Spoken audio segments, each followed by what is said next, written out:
আমি নকল প্রতিরোধ করার জন্য নিজ পকেটের পয়সা দিয়ে হেলিকপ্টার রেন্ট করলাম।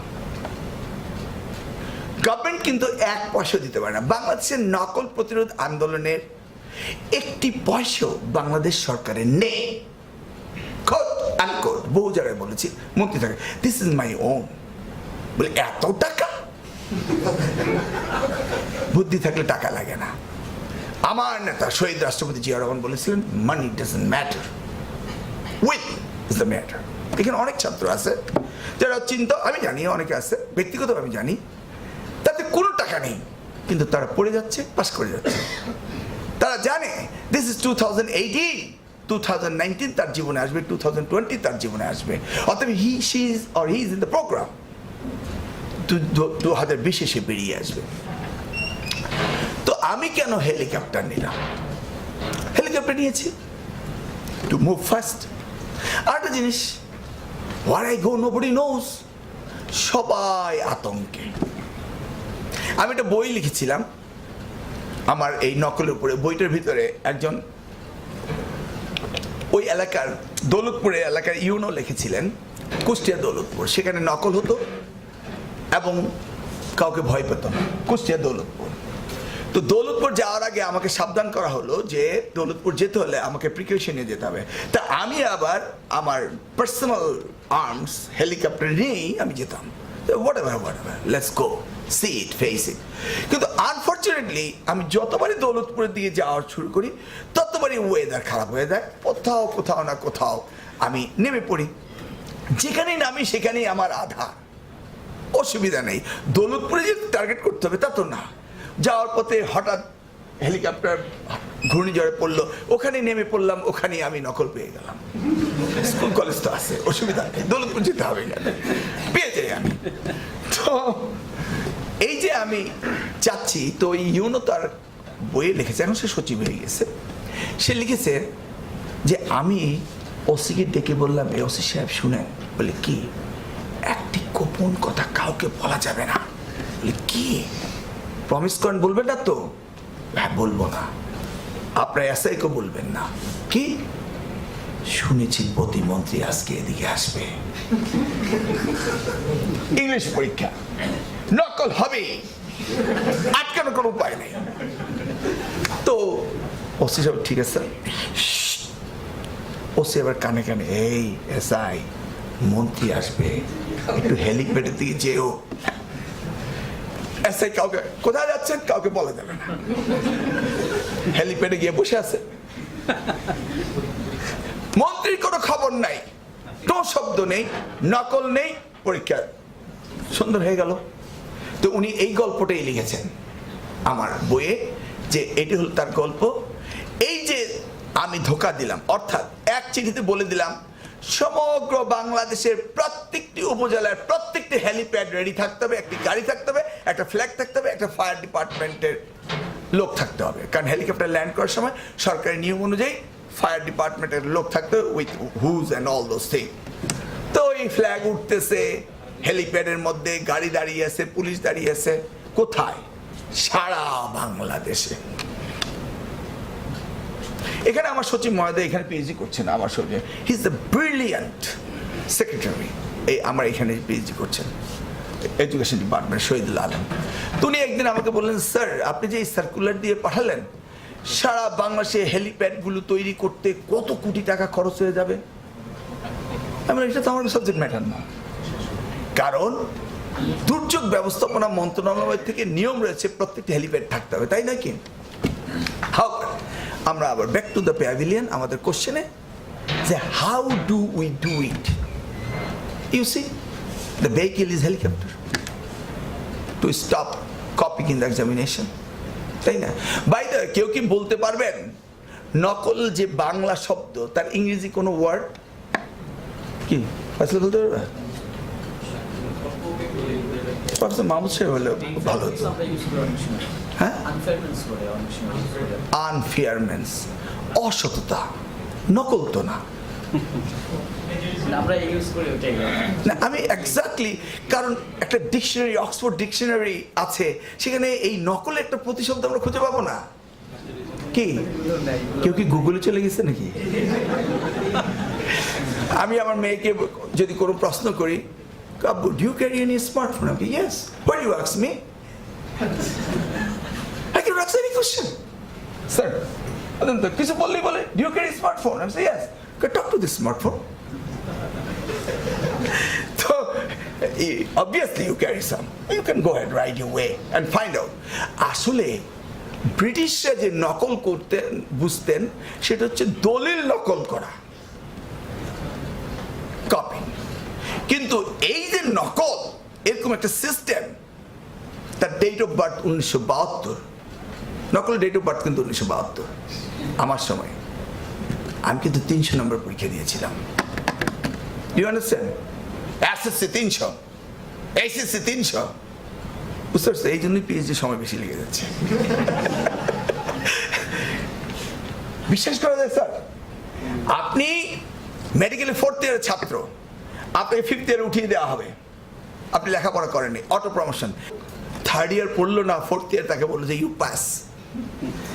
এইভাবে হয়েছে। তাহলে আমাদের তোমার প্রশ্নের উত্তরটা হলো যে এই শর্টেস্ট সময়ে আমাদের কিছু প্রোগ্রাম নিতে হবে। আমাদের দেশে কিন্তু সব সিস্টেমে রয়েছে।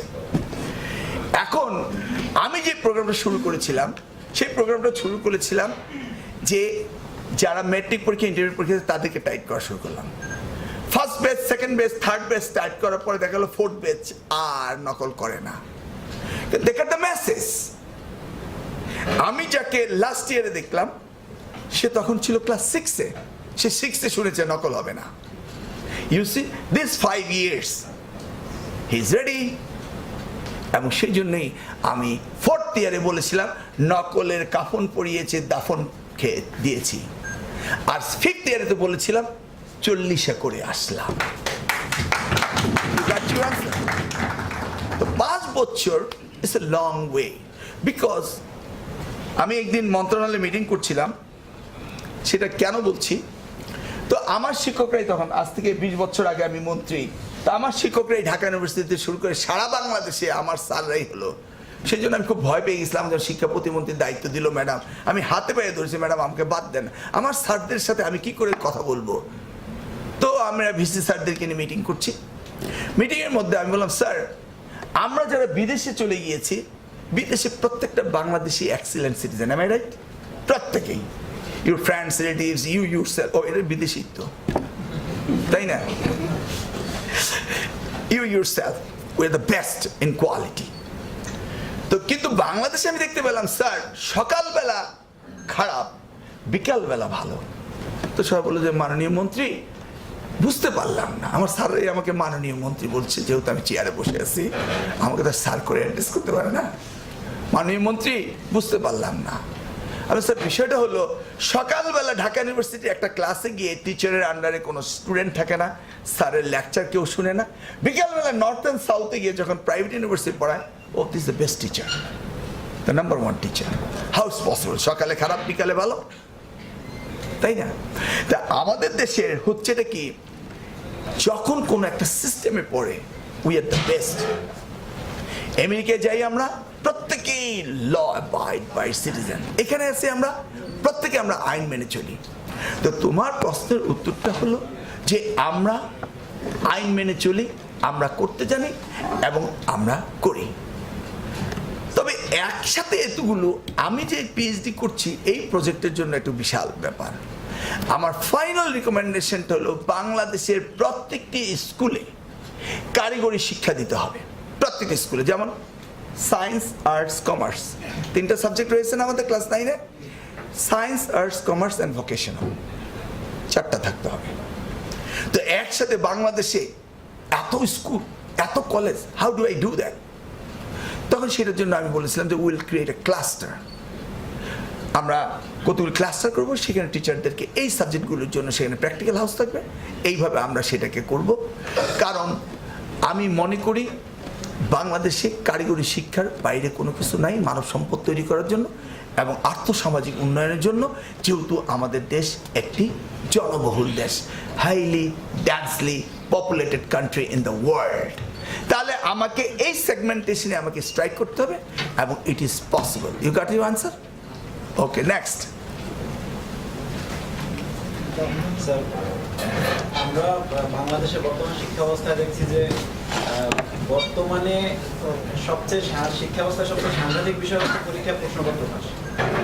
আমার আপনার কাছে প্রশ্ন হচ্ছে যে আপনি যদি ভবিষ্যতে আগের পর্যায়ে যান বা বর্তমান শিক্ষামন্ত্রীর জায়গায় যান, তো সেক্ষেত্রে প্রশ্নপত্র এই ফাঁস প্রতিরোধে আপনার পদক্ষেপ কি হবে? অথবা বর্তমান যে শিক্ষামন্ত্রী আছেন উনি অনেক পরিকল্পনাই করছেন, পরিকল্পনা বাস্তবায়ন করছেন, কিন্তু তারপরও প্রশ্নপত্র ফাঁস হচ্ছে, কোনো পরিকল্পনাই আসলে কাজে আসতেছে না। এখন ওনার জায়গায় যদি আপনি হতেন তাহলে আপনার পদক্ষেপগুলো কেমন হবে? আচ্ছা, ঠিক আছে। প্রশ্নপত্র ফাঁস, ভেরি ইন্টারেস্টিং কোশ্চেন। আমি যখন লেখাপড়া করেছি তখনই কিন্তু আমরা ওপেন বুক এক্সাম দিয়েছি ঢাকা ইউনিভার্সিটিতে। প্রশ্নপত্র কিন্তু ফার্স্ট তখনই ছিল স্যার, আমরা দিতাম কিন্তু আমাদের ফাইনাল ইয়ারে আমরা তাই করেছি। আমরা কিন্তু মানে অনেকগুলো সাবজেক্ট ছিল যে you take your books and study. আর প্রশ্নপত্র ফার্স্ট বোধহয় যারা এখানে রিসার্চের পিএইচডি করছে তারা সবাই বোধহয় প্রশ্নপত্র দেখেই পিএইচডি করছে। লাস্ট এডুকেশন তো প্রশ্নপত্র ফাঁসেই, তাই না? আমরা সব দেখেই তো পড়ছি। কি প্রশ্নপত্র ফার্স্ট আমাদের কাছে? বাংলাদেশের প্রেক্ষাপটের প্রশ্নপত্র ফাঁস এটা একটা কঠিন ব্যাপার। আমি যখন 2001 সালে দায়িত্ব পেলাম তার আগেও কিন্তু প্রশ্নপত্র ফাঁস হয়েছে, হয়নি? হয়েছে। কিন্তু আমি চেয়ারে যাওয়ার পরে আর প্রশ্নপত্র ফাঁস হলো না। বিলিভ মি, আমার কিচ্ছু করতে হয়নি। কিন্তু আমার ইন্টেনশনটাকে আমি প্রমাণ করেছিলাম। যেমন পরীক্ষার দিনে ওই হলের আশেপাশে কোনো ফটোকপি দোকান থাকিতে পারিবে না। মনে আছে আমার নোটিশগুলো? ওই সময় যারা ম্যাট্রিক পরীক্ষা দিয়েছে, ইন্টারমিডিয়েট পরীক্ষা দিয়েছে, হ্যাঁ, এগুলি আমি সার্কুলার পাঠিয়ে দিতাম। ইউনোরা মিটিং করে টিচারদেরকে বলে দিত আমার নিজস্ব সার্কুলার। বিষয়টা কি? প্রশ্নপত্র প্রিন্ট হয় বিজি প্রেসে, সেখান থেকে সিকিউরিটি দিয়ে 3 সেট প্রশ্নপত্র ইউনোদের অফিসে পৌঁছে দেওয়া হয় এবং তারা এটা থানার লকারের ভিতরে রেখে দেওয়া হয়, সিল গালা মারা।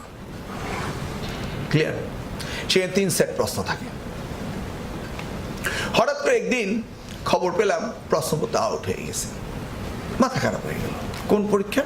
রাজশাহী ডিভিশনে। রাত্রেবেলা দৌড়ে গেলাম, রাত্রেবেলা মান্নান ভূঁইয়ার বাসায়। আমাদের সেক্রেটারি জেনারেল এলজিডি মিনিস্টার ছিলেন।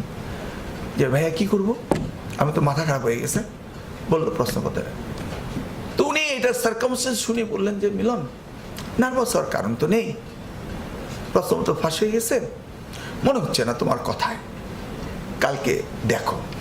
তা আমি মনে করে বললাম যে ভাইয়া কালকে দেখে আমার তো করণীয় কিছু লাগবে না, I must do something now. Clear?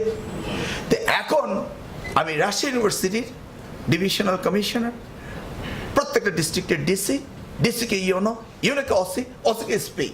আমি তো মন্ত্রী, কথা বলার আগে কাজ হয়ে যায়। মন্ত্রী না, ভাবতে হবে আমি মন্ত্রী, তখন কাজ হবে না। মানে জুতা পরছি এইভাবে, জুতোটা পাশে ডিসি সাহেব বসা, আমার জুতো আমি পরবো, পরার আগে 2টা হাত পড়ে যায়। আরে ভাই কি এটা কি হলো? আমরা বাইরে ছিলাম, আমার জুতো একজন টাচ করতে আমি চিন্তাই করতে পারি না। That is called Bangladesh minister. লজ্জা লাগে আমাদের, তাই না? এই যে এখন কি হচ্ছে, ন্যায় বুঝি না, অন্যায় বুঝি না। আদর্শ লিপিতে লেখা রয়েছে লেখাপড়া করে যে গাড়ি ঘোড়া চলে সে, নাকি? এখন আদর্শ লিপিতে লিখে আসছে চুরি চামারি করে যে গাড়ি ঘোড়া চলে সে সদা সর্বদা সত্য কথা বলিবে, এখন সদা সর্বদা মিথ্যা কথা বলিবে। বিচারক, বিচারকের চেয়ারে কি উপরে আল্লাহ, বিচারকের চেয়ারে বসে আছে সে বিচারক নির্বিকারে মেলল যে এহসানুল মিলন মন্ত্রী থাকা অবস্থায় 35 জন কর্মীকে নিয়ে এসপি গার্ড অবস্থায়, ওসি গার্ড অবস্থায় 70 বছরের এক হিন্দু মহিলাকে ধর্ষণ করে মেরেই ফেলেছে। That was the case against me. আজ থেকে 18 বছর আগে টিভি টক শোতে লোকজনরা বলতো যে মিলন সাহেবের রুচির এত পতন ঘটলো। Have you seen this thing, young people? It's the talk of the town, it was. Who did it? আদালতে দাঁড়িয়ে আছি, জাজ সাহেব বলছে বেল দেওয়া গেল না। ইউ সি, এই তো হচ্ছে অবস্থা। সেই অবস্থা হচ্ছে কি? কর্তার ইচ্ছায় কর্ম। যদি জানতো যে এটা শহীদ জিয়ার গভর্নমেন্ট, এটা বেগম খালেদা জিয়ার গভর্নমেন্ট, কেউ দুর্নীতি করার সাহস পেত না। এটা জানে হাসানুত মিলন। হাসানুত মিলন দুর্নীতিকে প্রশ্রয় দেয় না। কেয়ারটেকার গভর্নমেন্ট মিলনের নামে একটি দুর্নীতির মামলা করতে পারেনি। আওয়ামী লীগ একটি দুর্নীতির মামলা করতে পারেনি। তোমার প্রশ্নের উত্তর হলো কর্তার ইচ্ছায় কর্ম। যখন বুঝবে যে you are tough cookie, you don't allow any nonsense, তখন ওই যে দেখো না, আদালত ডক্টর সাহেব টোটালি ফলসিফাই কেস, 2 কোটি টাকা 6 কোটি টাকা হয়ে গিয়েছে, কিন্তু মামলায় রায় দিবেন ফলস কেসের উপরে। এটাই হচ্ছে দুর্বলতা। যখন জানবে যে মাননীয় মন্ত্রী তিনি কোনো অবস্থাতেই যারা প্রশ্নপত্র ফাঁস করবে তাদেরকে বরদাস্ত করবেন না, সাথে সাথে সব শেষ হয়ে যাবে। আমি নীলফামারী জেলার মন্ত্রী ছিলাম, পরীক্ষার রেজাল্ট বেরিয়ে গেল, টিচারদেরকে নিয়ে প্রোগ্রাম করো। প্রথম পরীক্ষায় স্টেজে সুন্দর অনুষ্ঠান ডিসি সাহেব করছেন। কোন কোন শিক্ষকদের স্টেজে ডাকবেন সেটা ডিসি সাহেবের লিস্ট করেছেন। আমি গেছি, ওদের ডিসি সাহেব আমার কথা শুনুন। বলে কি?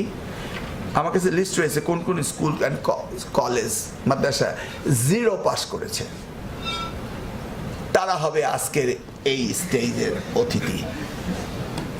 এই যে আমার কাছে লিস্ট আছে, ওই যে বোর্ডের লিস্ট আছে না, সিম্পল, সমস্ত টিচাররা। ডিসি গিয়ে, আর ডিসি নিজে টাকা বললেন, আমিনুল ইসলাম সাহেব ওই মাদ্রাসা আসুন, নাসির সাহেব ওই স্কুলে আসুন। সবাই আসা শুরু। সবাই তো তাজ্জব ব্যাপার, আমি মন্ত্রী, স্টুডেন্ট বোর্ডের আরামে বসেছি, ওনারা আমার 2 পাশে বসছেন। সাথে সাথে বললাম ওদিকে সব চুপ থাকেন, চা কফি দেন, ভালো ভালো খাবার দেন, অডিয়েন্স দেখুক মন্ত্রী সবার সামনে মিষ্টি খাচ্ছে, তাই না? তারপরে বক্তৃতার পালা। নাসির সাহেব আপনি একটু মাইকে দাঁড়িয়ে কি করে আপনার সকল ছাত্রছাত্রী ফেল করলো এই কাহিনীটা একটু বলুন। Do you understand? এবার বুঝো, তুমি ভালো রেজাল্ট করলে স্টেজে আসবা, সে খারাপ রেজাল্ট করলো তারও তো ক্রেডিট আছে, খারাপ করতে তো সময় লাগে।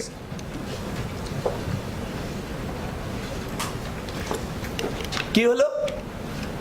এটা রিভার্স ওয়েতে I took action, but I want to prove my intention যে I mean business. যদি নাহিদ সাহেব বলতো যে I mean business, তাহলে পর consecutive 2 terms প্রশ্ন আউট হওয়া, নকল হওয়া হতো না।